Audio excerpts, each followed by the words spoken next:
Hello, this is Scorch Artist here, and this will be a video on my sketchbook supplies, everything that I use to create comic books and all my art. So I'm hop right into it. First things first, we have pencils. Pencils, I use mechanical pencil 0.5 because it's it's nice, in the middle size. I also use red ink, or not red ink, red graphite sometimes. I suggest getting red or blue graphite as it doesn't show up on scanners and can be very useful when you're in a time pinch or just when you're creating a lot. And it's always good to sketch. So sketching in a color that's not going to really deter you from the darker lines or get you confused when you're putting in darker lines. It's a pretty useful idea that I've really yet to implement, but I'm going to implement as of after this video. Next is a pencil. I have a nice pencil, a Blackwing pencil that I got from my animator, or not an animator, my animation teacher at a class I took.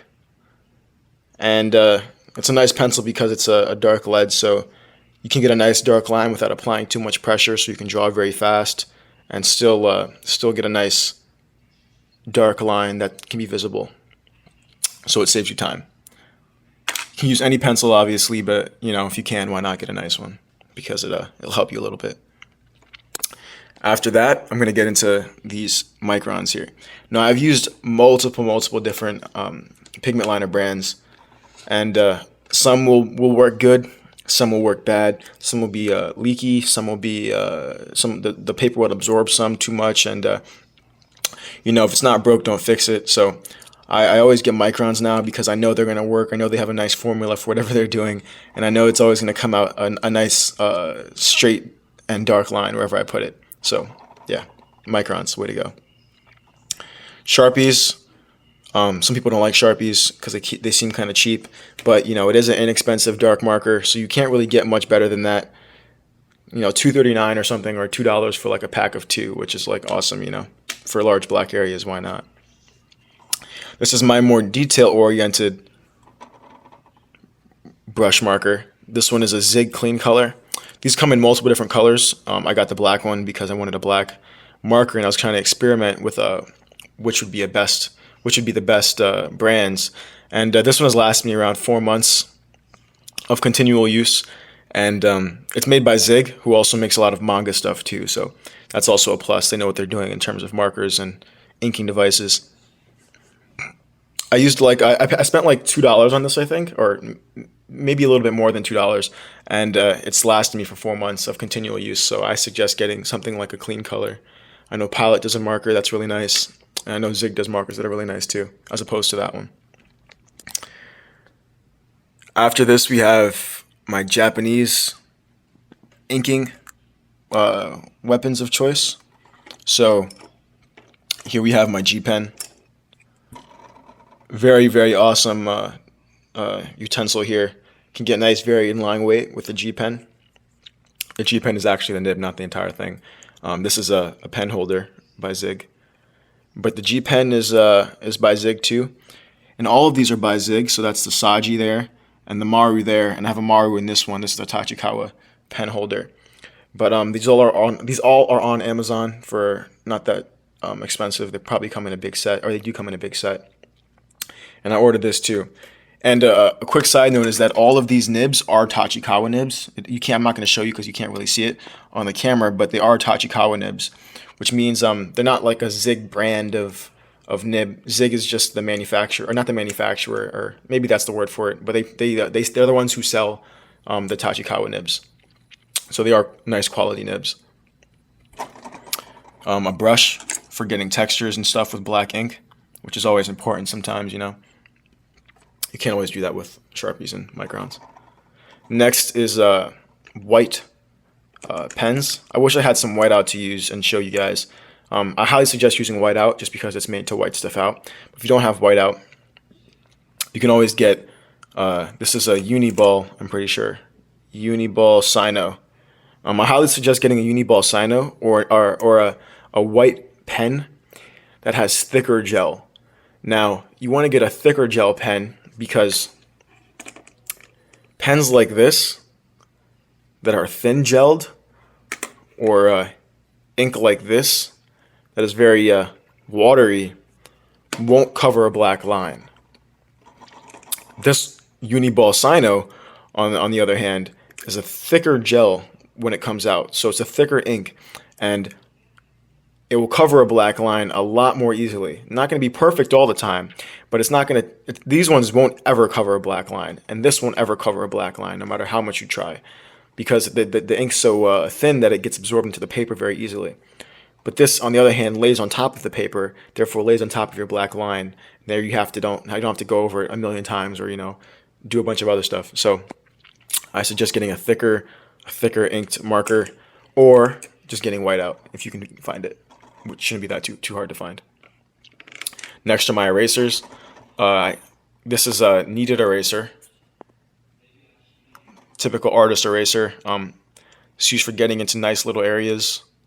You want to erase. You can use it for different types of effects because it's not going to erase everything so heavily. I've only really used it to get into nice small areas and erase really detailed things. But yeah, and it's also a fun tool to play with when you're bored, which you will be because you draw. What a horrible, boring profession. Then you want to get a nice hard eraser, right? Because the kneaded eraser, so you're drawing a comic book page, you try to erase a whole comic book page, it's going to take you forever because it's not hard enough to erase the lines. But you get a hard eraser, this will go over a line and erase it in like 2 seconds flat, and you don't have to sit there erasing the same line for 5 minutes. After that, I'm going to go over my ink here. So, Mr. Man, let me get that. I use Deleter black ink. I don't have a special preference of inks. I don't use Higgins actually because I used that once and it was kind of grayish and it wasn't so dark. But I know there's a lot of good ones out there. I know Zig sells an ink for manga specifically, and it's not going to be too expensive. The Deleter ink, this was around $8 on Amazon. It's shipped from Japan, and this covers. This is a really dark black ink because it's made for manga and comic books. So it's going to be nice because they've produced it for that exact reason of being nice, and they deliver high quality materials for comic books. So Deleter black ink, I know there's 4 and 6. I have 4. I don't know the difference, but next time I buy it, maybe I'll just buy 6 to see what's up with that. Rulers. So rulers are really important because you might get lazy and try to draw super straight lines with your bare hands, and they'll come out looking like trash. And it'll ruin the effect of your comic book. Your comic book is supposed to make people feel like they're really in that world.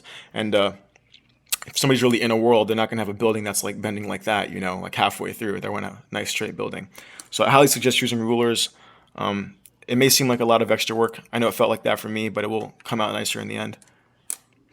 French curves, same basic thing for curves. You're going to want your curve to be nice and curvy, and not like curvy and then bumpy and then, and then curvy again. Like, that's not cool. I hate comics that have that. I don't hate, but, I despise them. This is my marker set. So markers, you want to get markers because color is very important. Color attracts eyeballs, and color stimulates the senses. If you're not coloring things, you can only stimulate the senses so much, right? Unless your comic book is that cool, you're going to want to put colors in there eventually.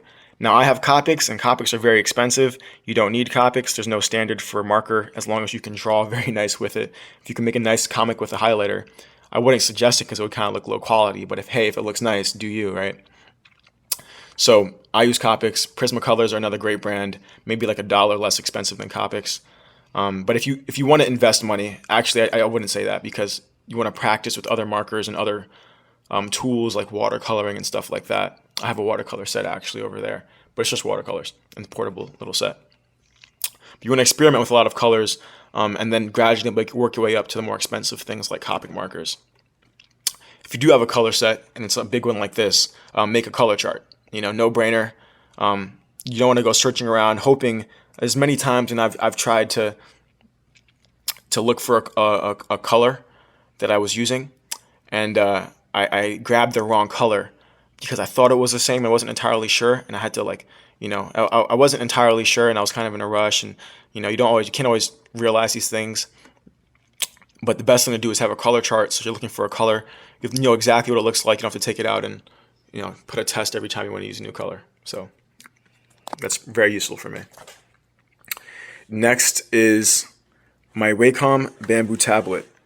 Now, you may think you don't need a Wacom bamboo tablet, and but you should get one, right? I'm not saying you have to get it right now. If you don't have the money, it's all good.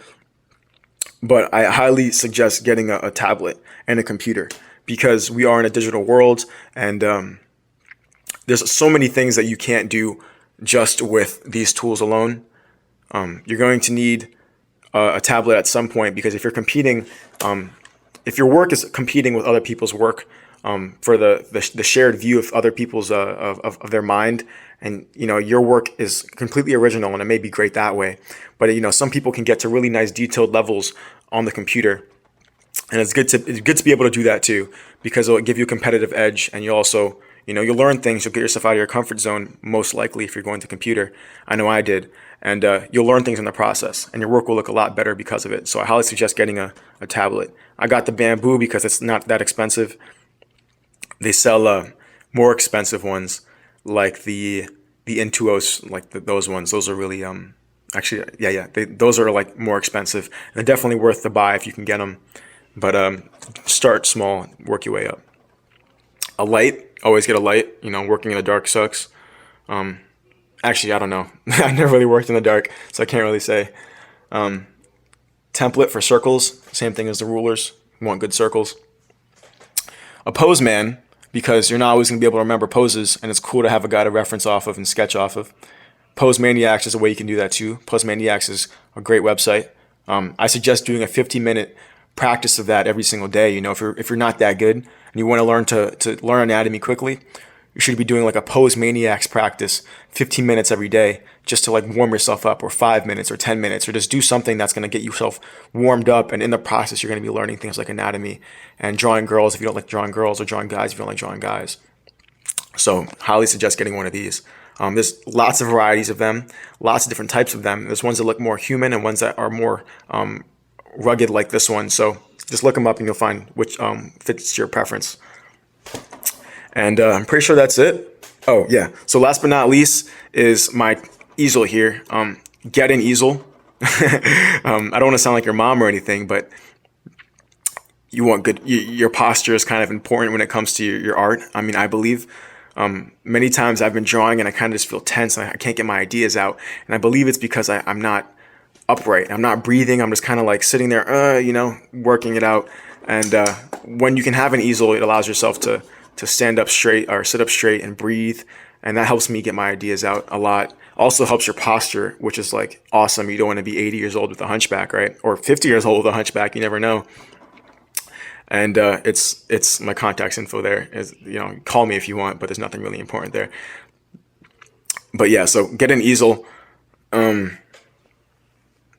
mine has a little compartment here to put all this stuff in. I get this wooden thingy here from an art store. It's like a wooden rectangle I put on there to draw stuff. But other than that, this is the stuff you should be getting. You don't have to get it all at once. Obviously, take your time and build up. I certainly did, but you want to eventually build up to a lot of these tools. These are your very essential tools you're going to need if you want to create work. There's many different ways to do things. You can use other stuff, obviously. You experiment with new things, but probably something in one of these areas you should be getting. So that is about it. Get an easel, get a tablet, get some markers, get some pencils, get some paper, and get to work. I'd like to know what your favorite tools are when making comics, what you really enjoy using, and the tools that you really don't like to use.